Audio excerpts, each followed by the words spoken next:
நான் பள்ளிவாசல் எஸ்டேட் ஃபார்கோ ஸ்டேஷன்லேருந்து வினோத்குமார் பேசுகிறேன். மூணாறு காலனியில் மழையால் பாதிக்கப்பட்டு 5 குடும்பங்கள் கேம்பில் இருக்கிறாங்க.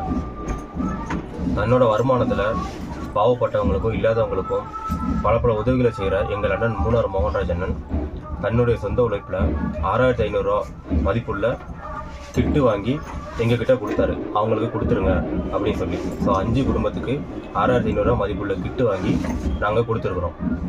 என்னோட சார்பாகவும், ஸோ எங்கள் டீமோட சார்பாகவும், அந்த குழுவோட சார்பாகவும் அவருக்கு மிக நன்றியை தெரிவிச்சுக்கிறோம். மூணாறு அவர்கிட்ட ஏற்கனவே நான் அந்த டைமுக்கு போனப்ப நான் சொன்னேன். அப்ப அவர் கொஞ்ச நாளாவே அந்த காடு விஷயமா அட்டன்ட்டு போயிருந்தாரு. அன்னைக்கு மகாவும் நானும் 2 பேருமே கூப்பிட்டு சொன்னோம். அப்ப இந்த வாரத்துல வாங்கி கொடுத்து விடுறேன் அப்படின்னாரு. நேற்றுக்கு காய்கறி வர லேட் ஆயிடுச்சு, நேரத்தையும் கிடைச்சிருக்கோம்.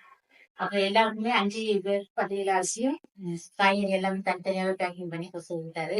அந்த அண்ணனுக்கு நம்ம கேமனுடைய சார்பாகவும் நம்ம ஒருத்தர் சார்பாகவும் மனமார்ந்த நன்றியை நம்ம தெரிவிச்சுக்கிறோம். அண்ணன் எடுத்து கொடுங்க. அவங்க ஒரு கையில்